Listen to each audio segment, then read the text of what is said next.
दोस्तों, आज यह पौधा मुझे रास्ते में दिखा और एक पल को दूर से मुझे देखकर लगा कि जैसे गुलाब का पौधा हो। पर पास में गया तो इसकी बनावट कुछ-कुछ गुड़हल जैसे और कुछ-कुछ गुलाब जैसी। यह पौधा देखने में तो वैसे गुलाब जैसी झाड़ियों में ही था और सच बताऊँ तो इस पौधे ने मुझे बड़ा अट्रैक्ट किया। तो मैंने सोचा क्यों ना इस पौधे की कटिंग लगाई जाए और जब ये प्रोपोगेट कर जाए तो इसकी एक प्यारी सी खूबसूरत बोनसाई बनाई जाए। और मैं आपको इसकी कलियां दिखाऊं, ये भी काफ़ी खूबसूरत है। ये इस फूल या पौधे की कली है और यह कली मुझे लगता है कि आज या कल में इस फूल का रूप ले लेगी। बस इसकी खूबसूरती देखकर मेरे दिमाग में ऐसा आइडिया आया, मेरे को लगा कि मुझे इस पौधे की बोनसाई बनानी चाहिए। तो आइए दोस्तों, चूँकि यह पौधा मेरे दोस्त के घर पर उगा हुआ था और मुझे इस पौधे का एग्जैक्टली नाम भी नहीं पता है, तो मैंने उससे कुछ कटिंग मांगी और मेरे रिक्वेस्ट करने पर उसने मुझे कुछ कटिंग्स दी हैं और मैं अब इसको प्रोपोगेट करने की पूरी विधि आपको बताने जा रहा हूँ। ये देखिए इस पौधे की एक और कली।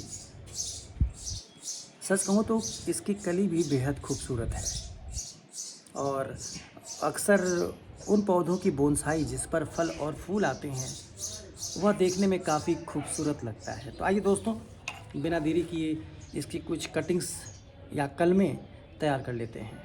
सबसे पहले आपको इसकी जो पत्तियां हैं, जो अनवांटेड ब्रांचेज़ हैं, उनको अलग कर लेनी है। आप इसकी कलम की जो लंबाई है 5 से 6 इंच रख सकते हैं।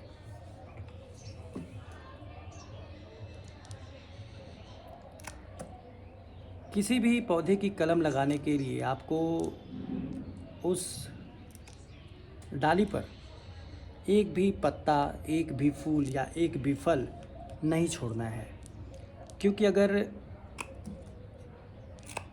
पत्ते और फूल या फल उस कलम पर रहते हैं तो ये इस कलम के अंदर जो नमी है उसको ख़त्म कर देते हैं और आपकी कलम प्रोपोगेट नहीं होती है। तो आपको इस बात का बेहद ध्यान रखना है कि आपको कलम लगाने के पहले इसको अच्छी तरह से फूलों फलों को हटा लेना है, पत्ते न रहें। देखिए एक और कली। कभी कभी ऐसा होता है कि ये इस कलम को प्रोपोगेट करने में मदद करते हैं, तो इसको मैं ऐसे ही रखूँगा। खूबसूरत।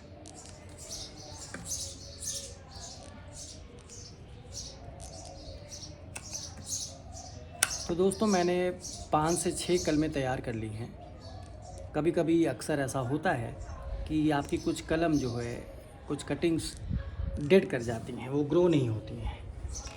तो इसलिए मैं हमेशा एक दो कलम, एक दो ब्रांचेज़ एक्स्ट्रा रखता हूँ। इस समय मेरे पास लगभग 8 कलम हैं और अब मैं आपको बताने जा रहा हूँ कि आपको इसको सक्सेसफुली प्रोपोगेट कैसे करते हैं। मुझे ज़रूरत पड़ने वाली है एलोवेरा की।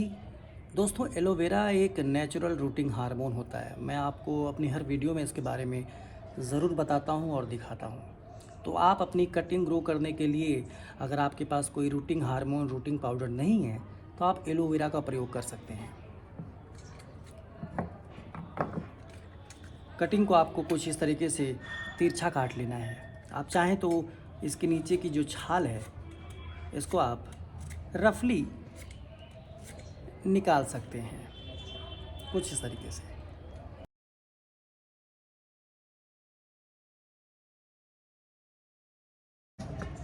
कुछ कलमों को मैं ऐसे ही छोड़ दूंगा, इनकी छाल को मैं नहीं निकालूंगा। ये तरीका भी काम करता है। अब बारी है इनके छिले हुए हिस्सों पर एलोवेरा को लगाने की। जो भी कट मार्क, कटे निशान दिख रहे हैं आपको, आप वहाँ पर अच्छी तरह से एलोवेरा लगा दें। क्योंकि दोस्तों गर्मी बहुत है और आपको अपनी कटिंग्स को थोड़ी बचा कर रखनी है। ध्यान देना है कि जिस पॉट में आप इनको प्रोपोगेट कर रहे हैं, लगा रहे हैं, उसमें नमी बरकरार रहे। वो गमला पूरी तरह से सूखना नहीं चाहिए। और मैं आपको बताऊं, आपकी कटिंग 100% प्रोपोगेट होगी। पूरा चांस है कि आपकी सारी की सारी कटिंग ग्रो हो जाए। हो सकता है 1-2 कटिंग डेड कर जाए, मर जाए। अपनी कटिंग को 100% सक्सेसफुल करने के लिए मैं रूटिंग पाउडर का भी प्रयोग करूंगा। आप कोई भी रूटिंग पाउडर ले सकते हैं। रूटिंग पाउडर बहुत ईज़िली, बहुत आराम से आपको किसी भी नर्सरी में मिल जाता है। आपको इस पौधे की कटिंग जो ज़मीन में जानी है, उसको अच्छी तरह से पाउडर में डुबा देना है। आप चाहें तो हाथ से भी इसको लगा सकते हैं।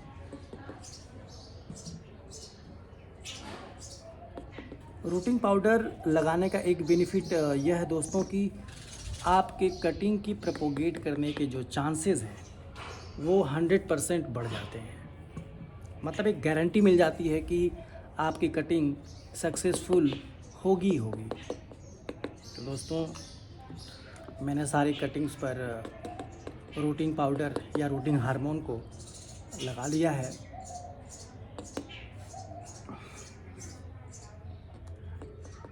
और आप कोई भी नॉर्मल सॉइल अपने आसपास के गार्डन से मिट्टी को ले सकते हैं और हो सके तो उसमें थोड़ी अमाउंट में, थोड़ी मात्रा में बालू मिला दें, ताकि गमले में पानी का रिसाव लगातार होता रहे। आप छोटे गमलों का प्रयोग करें, ज़्यादा बड़े गमलों की ज़रूरत नहीं है आपको। जब आप कटिंग लगाते हैं तो मिट्टी मैंने पहले से तैयार कर रखी है।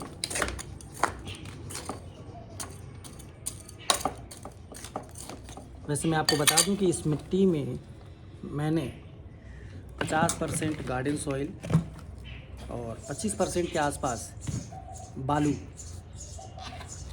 और थोड़ी सी गोबर की खाद मिलाई है।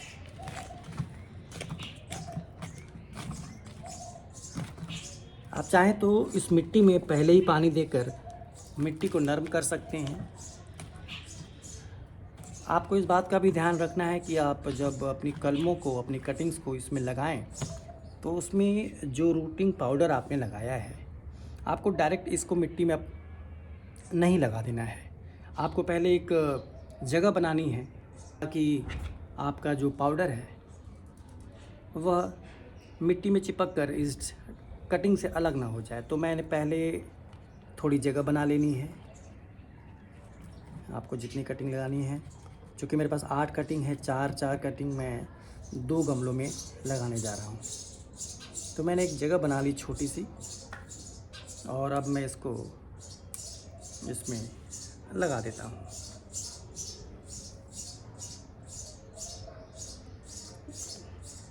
दोस्तों, मैं आपको गारंटी दे रहा हूँ कि आपकी कटिंग ज़रूर सक्सेसफुल ग्रो होगी, अगर आपने मेरे बताए तरीके से अपनी कटिंग्स को लगाया है तो। मैं अक्सर अपनी कटिंग लगाने के लिए इसी तरीके का प्रयोग करता हूँ और मेरी कटिंग ज़रूर से ग्रो करती है। और मैं बताऊँ आपको, जैसे ही आपकी कटिंग प्रोपोगेट करती है और उस पर छोटे छोटे कलियाँ और छोटे छोटे फूल आने लगते हैं और आप इनको ट्रेन करके एक बोनसाई का रूप देते हैं, तो बाद में यह देखने में काफ़ी खूबसूरत लगेंगे। अब आपको अपनी कटिंग को भरपूर पानी देना है।